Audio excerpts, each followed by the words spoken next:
इस पृथ्वी पर सबसे ताकतवर स्पीशीज को देखा जाए तो उनमें सबसे बड़ा नाम हम इंसानों का ही आता है। आज के समय में पृथ्वी पर ऐसी कोई स्पीशीज नहीं है जो थोड़े समय के लिए भी हम इंसानों के दिमाग और उसकी टेक्नोलॉजी एडवांसमेंट के आगे टिक सके, क्योंकि हमारी पूरी पृथ्वी पर हम इंसानों के पास ही सबसे ज्यादा इंटेलिजेंट और तेज दिमाग है जो पृथ्वी पर मौजूद किसी और स्पीशीज में नहीं है। इसी के कारण इंसान अपने आसपास के एनवायरमेंट और चीजों को समझकर एक्शन ले सकता है। आज के समय में हम इंसानों का दिमाग हमारी पृथ्वी तक ही सीमित नहीं है, बल्कि हम पृथ्वी के आसपास ग्रहों और अपने सोलर सिस्टम और यहाँ तक कि अपने यूनिवर्स के बारे में भी लगातार जान रहे हैं। और हमारी रिसर्च के मुताबिक अभी तक हमारे यूनिवर्स में भी हम इंसानों से ज्यादा इंटेलिजेंट कोई एलियन स्पीशीज मौजूद नहीं है, और अगर है भी तो शायद वो हमारी नजरों से अभी तक काफी दूर है। पर इंसानों की इतनी इंटेलिजेंसी को देखते हुए सवाल उठता है कि आखिर कैसे पृथ्वी पर हम इंसानों का जन्म हुआ, और आखिर वह पहला इंसान कैसे जन्मा था जिसने पृथ्वी के सबसे इंटेलिजेंट स्पीशीज की नींव रखी। तो दोस्तों, आज हम जानने वाले हैं कि पृथ्वी पर सबसे पहले इंसान का जन्म कैसे हुआ था। आप सब जानते ही होंगे कि हम इंसान इस धरती पर हमेशा से ही मौजूद नहीं थे, क्योंकि यदि ऐसा होता तो शुरुआत में जब धरती पर डायनासोर्स जीवित हुआ करते थे तब हम उनके साथ कैसे रह पाते, क्योंकि डायनासोर्स के रहते हुए हम इंसानों का पृथ्वी पर अच्छे से डेवलप हो पाना लगभग नामुमकिन था।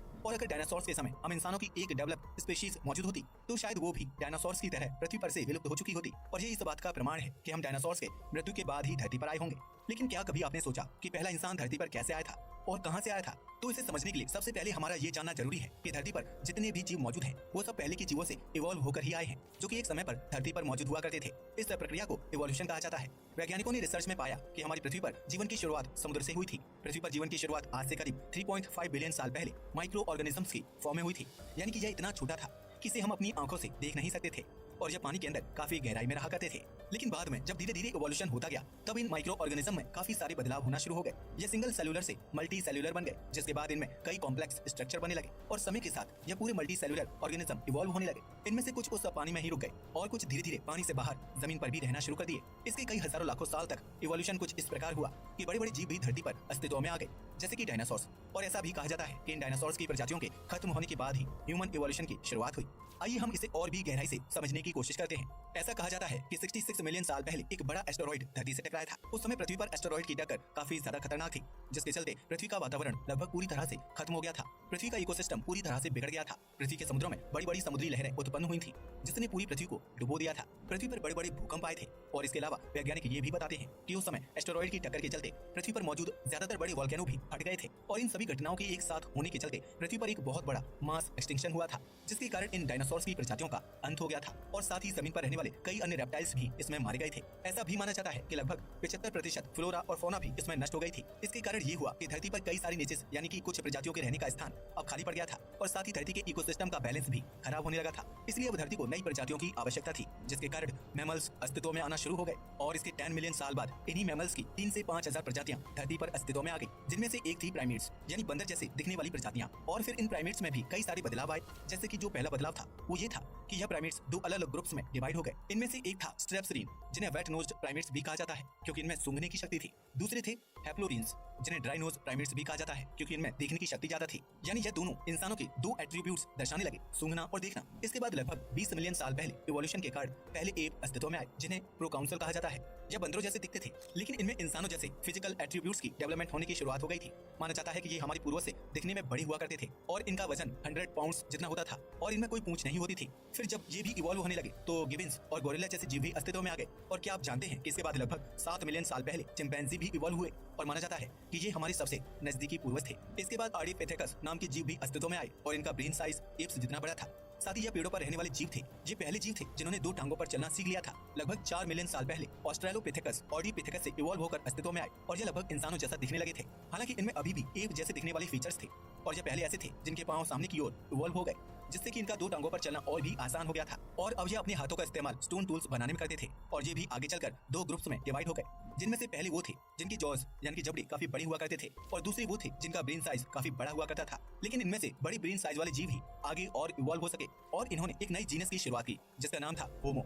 यदि आसान भाषा में समझें तो जीनस का अर्थ है प्रजातियों का एक ऐसा ग्रुप जो आपस में ज्यादा रिलेटेड होता है, और होमो एक लैटिन शब्द है जिसका अर्थ है मैन। और कहा जाता है कि असली मानव इतिहास की शुरुआत यहीं से हुई थी। इस होमो जीनस के पहले सदस्य थे होमो हैबिलस, जिन्हें हैंडीमैन के नाम से भी जाना जाता है क्योंकि यह पत्थरों से बने हुए औजारों का इस्तेमाल करते थे। इनके बाद लगभग 1.9 मिलियन साल पहले होमो इरेक्टस अस्तित्व में आए। इनकी टांगें लंबी होती थी और बाजू थोड़ी छोटी, जो कि आज के मॉडर्न ह्यूमन जैसी थी। अब यह पेड़ों से हटकर पूरी तरह से जमीन पर रहना शुरू कर दिए थे। इनका ब्रेन साइज भी काफी बड़ा था, लेकिन बाद में यह अफ्रीका के बाहर माइग्रेट करने चले गए।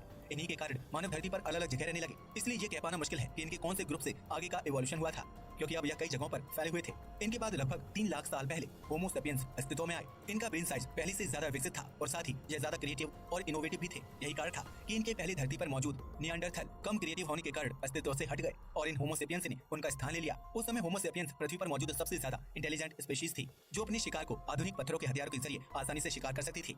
इसके अलावा होमो सेपियंस की क्रिएटिविटी के चलते होमो सेपियंस अपने आसपास के एनवायरनमेंट को दूसरे जानवरों से ज्यादा अच्छा समझ सकते थे और अपने आप को दूसरे जानवरों से बचा भी सकते थे। होमो सेपियंस की इसी क्रिएटिविटी के कारण होमो सेपियंस ने समय के साथ अपनी सभ्यताओं को मजबूत करने और अपनी टेक्नोलॉजी को मजबूत करने पर लगातार काम किया। होमो सेपियंस ने समय के साथ जानवरों के शिकार के साथ साथ वेजिटेरियन चीजों को भी खाना शुरू कर दिया और खेती जैसी चीजों को समझा।